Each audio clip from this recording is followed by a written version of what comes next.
ನಮಸ್ಕಾರ. ನನ್ನ ಹೆಸರು ರೇವಮ್ಮ ಅಂತ. ನಾನು ಸರ್ಕಾರಿ ಪ್ರೌಢಶಾಲೆ ಹೇಮನೂರಿನಲ್ಲಿ ಕನ್ನಡ ಭಾಷಾ ಶಿಕ್ಷಕಿಯಾಗಿ ಕೆಲಸ ಮಾಡ್ತಾ ಇದ್ದೀನಿ. ಎಲ್ಲರೂ ವಾಸ್ತುವನ್ನು ನಂಬತಕ್ಕಂಥ ಈ ಒಂದು ಸಂದರ್ಭದಲ್ಲಿ ವಾಸ್ತು ಅನ್ನೋದು ಯಾವುದು ಮುಖ್ಯ ಅನ್ನೋದ್ರ ಬಗ್ಗೆ ಕನ್ನಡದ ಖ್ಯಾತ ಕವಿಯಾಗಿರ್ತಕ್ಕಂಥ ಜಯಂತ್ ಕಾಯ್ಕಿಣಿ ಅವರು ಬರೆದಿರ್ತಕ್ಕಂಥ ಒಂದು ಗೀತೆಯನ್ನು ಪ್ರಸ್ತುತಪಡಿಸ್ತಾ ಇದ್ದೀನಿ.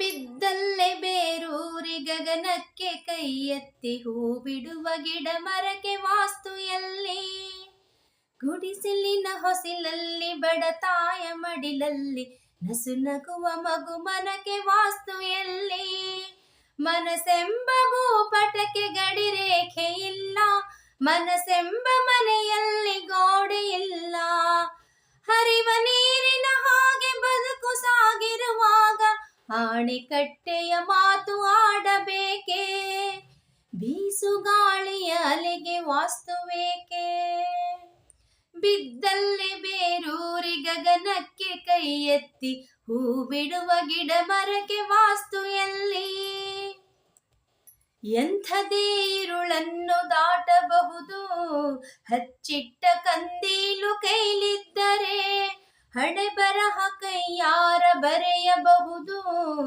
ಎದೆಯಲ್ಲಿ ಅಕ್ಷರವ ಬಿತ್ತಿದ್ದರೆ, ಗಾಯ ಮಾಯಿಸುವಂಥ ಬಿಸಿಲು ಬಂದಿರುವಾಗ ಕಿಟಕಿ ಬಾಗಿಲುಗಳನ್ನು ಮುಚ್ಚಬೇಕೆ, ಹಕ್ಕಿ ಹಾಡಿನ ಹುಲಿಗೆ ವಾಸ್ತುವೇಕೆ, ಬಿದ್ದಲ್ಲಿ ಬೇರೂರಿ ಗಗನಕ್ಕೆ ಕೈ ಎತ್ತಿ ಹೂ ಬಿಡುವ ಗಿಡ ಮರಕ್ಕೆ ವಾಸ್ತು ಎಲ್ಲಿ, ಗುಡಿಸಿಲಿನ ಹೊಸಿಲಲ್ಲಿ ಬಡತಾಯ ಮಡಿಲಲ್ಲಿ ನಸು ನಗುವ ಮಗು ಮನಕ್ಕೆ ವಾಸ್ತು ಎಲ್ಲಿ, ಆತ್ಮೀಯವಾದಂಥ ಸಂಬಂಧವೇ ನಿಜವಾಗಿ ಮನೆಗಳ ವಿನ್ಯಾಸವು, ವಸ್ತುಗಳಿಗಿಂತ ವ್ಯಕ್ತಿಗಳನ್ನು ಹಚ್ಚಿಕೊಂಡರೆ ಮಾತ್ರ ಸಂತೋಷವು, ದಿಕ್ಕು ಕಾಣದ ಬಳಗ ಸುತ್ತ ನಿಂತಿರುವಾಗ ಗತ್ತು ಶ್ರೀಮಂತಿಕೆಯ ಲೋಭವೇಕೆ,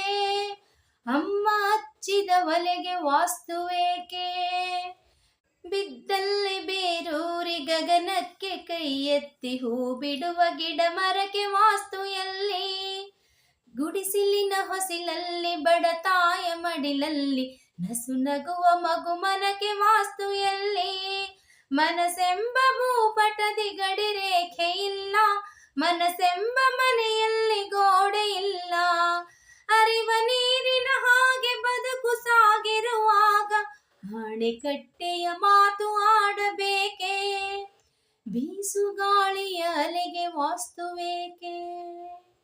ನಮಸ್ಕಾರ.